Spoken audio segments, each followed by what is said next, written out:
Hey, Apple Biters and Appletinis, this is Les, aka Sister Slayer, here at the Suffolk County Comic Con and Expo. And I am here with the Bitten Apple TV in conjunction with It Came From the Radio. I am sitting here with Mr. Peter David, and he is affectionately known as Pad. But what you don't know about him is this man actually had a really extensive run as a writer on The Incredible Hulk, which was one of my favorite series growing up. I would not miss it. None of my family missed it, and I could still see, you know, those shows in my mind. They're great. They still hold up even today. I am so excited to get this interview with you. I mean, he is here today, and I just couldn't walk by without saying hello and just to find out a little bit more about him for the younger crowd out there. Hi. I mean, your introduction is so thorough, I wasn't even sure you really needed me to talk. I was just going to sit here and listen to you. No, I really wanted to tell the fans out there a little bit about how you got started, and then how you started, when you started writing on Incredible Hulk, and some of the other things that you actually have worked on, which a lot of people don't really know. Okay. Well, what do you want to know? When did you get started, and how did you start doing, you know, your writing and everything? Well, I've always been writing. I mean, people come up to me all the time and say, I'm thinking about becoming a writer. You know, how do I do that? And they don't understand that you become a writer because your brain is wired in such a way that ideas come to you with ferocity, so much so that you really have no choice except to write them down and then attach your name to it and get them distributed to as many people as humanly possible. I had been a writer even before I joined the Marvel Comics sales staff. And it's a long story which I'm not going to bother you with, but one thing led to another, and eventually I became a full-time writer for Marvel Comics. Now, you worked on, what are some of the comics that you actually worked on for Marvel? I wrote The Incredible Hulk, X-Factor, Friendly Neighborhood Spider-Man, Peter Parker, The Spectacular Spider-Man. That's just off the top of my head. And I've done some other stuff for them as well. Now, one of the things that I got from which I'm so glad is that you have some scripts here. One being one of my favorite shows. I mean, this is one of probably, if you are a sci-fi fan, then you know about Babylon 5, but this is like one of the most underrated shows that people have not seen. Great writing, great cast. And you definitely can find some of these still on, I think, Amazon. And I don't. It's all on DVD. You can easily find it on DVD, no problem. Yeah, if you want to look at classic, I know a lot of people are really caught up in Star Trek and stuff like this, but this is like classic writing right here. This is like one of the best shows. So when you transitioned over to like doing shows and stuff like that from being Marvel and everything, what was it what's the difference between you writing just, let's say, for comics and then writing scripts? Well, it really depends on the script. I mean, both of them have their strictures. Comic book scripts are 20 to 22 pages specifically. Scripts for television shows are also very regulated in terms of their format. How many pages for the first act, the second act, how many pages for the script overall. Everything is very limited in terms of what you can write because of commercials or page length. The only writing medium which you really have total freedom is writing novels, which is why I've published over 100 books.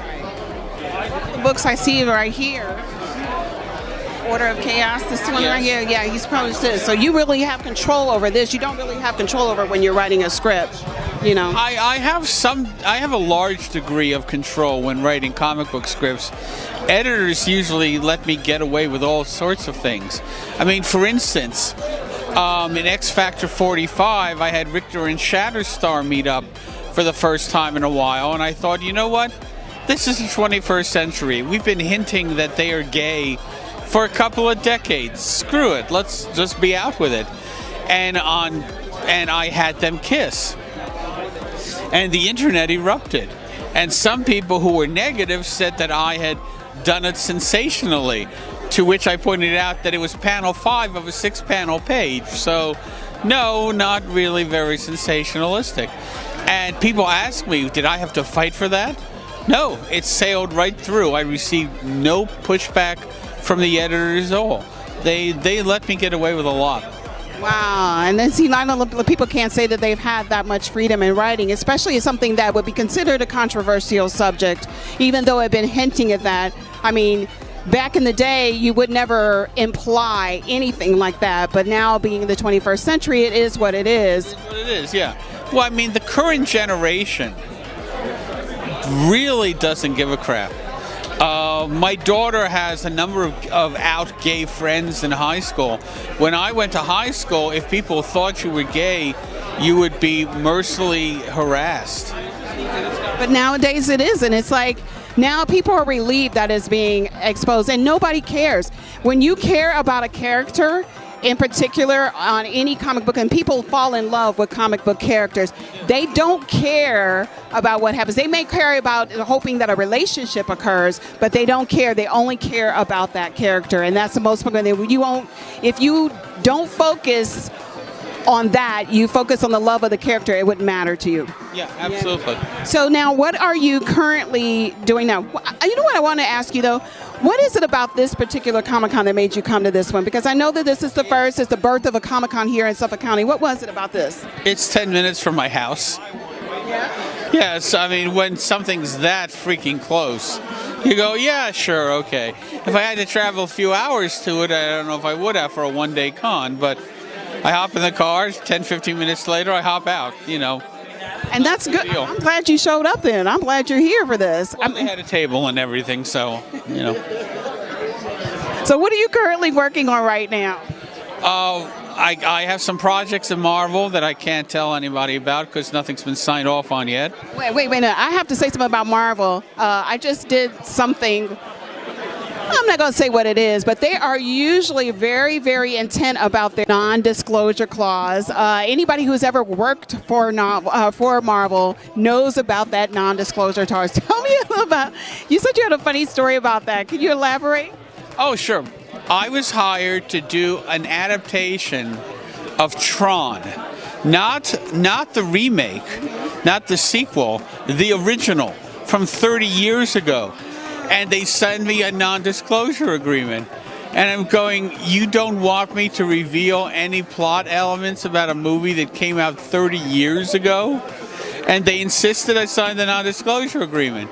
And I said, fine. And I signed the non-disclosure agreement. And I said, now send me a copy of the script. They said, we don't have a script.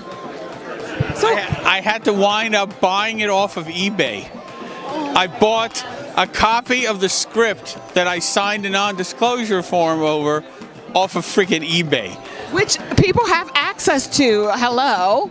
That is the craziest, that's the craziest thing. And it's really hard to keep that non-disclosure agreement because even if you've watched some of the movies that they've shot and they come out like a year later, when they've done interviews with people, they cannot disclose the information. It's very hard to walk around it. Lucasfilm employees used to claim that one of the first things they did upon being hired by Lucasfilms was that they had a little chip installed in the base of their skull, and if they gave away any plot details, their head would explode.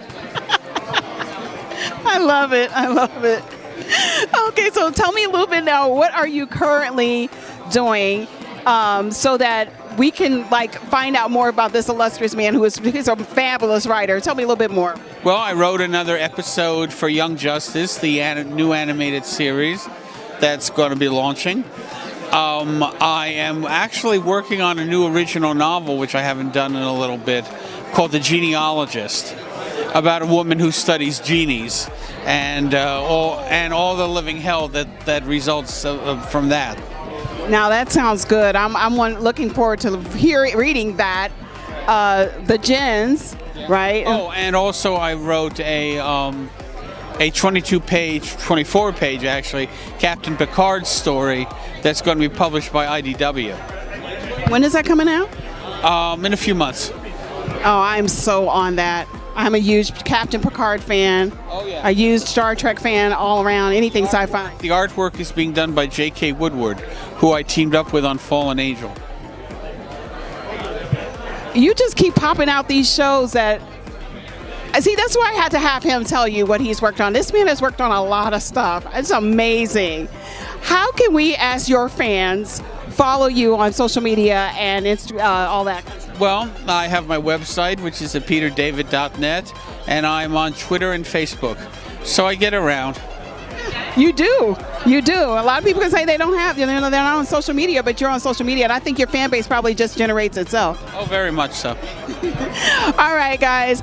Thank you so much for watching this interview. It was really great to speak to Mr. Peter David. I am so excited about this new Captain Picard novel, this 24-pager that you have out about the life of Captain Picard, and anything else that he's getting ready to come up with. But what is really exciting about him is he lives in Long Island, so we can always see him. And this just came out. Oh, my goodness. Bold Venture Press has been publishing the original novels and short stories that were written about Zorro. I mean, a lot of people don't realize that he actually originated as a book character by an author named Johnston McCulley. And then Douglas Fairbanks Sr. made the first Zorro movie, and the character has been a part of the American scene ever since. And Bold Venture has been publishing them all, and they hired me to write a Zorro novel to celebrate his 100th anniversary, which is what this is. Okay, so this leads me to one more question, and I know we are really running out of time, and I tell you, I am getting ready to close this interview.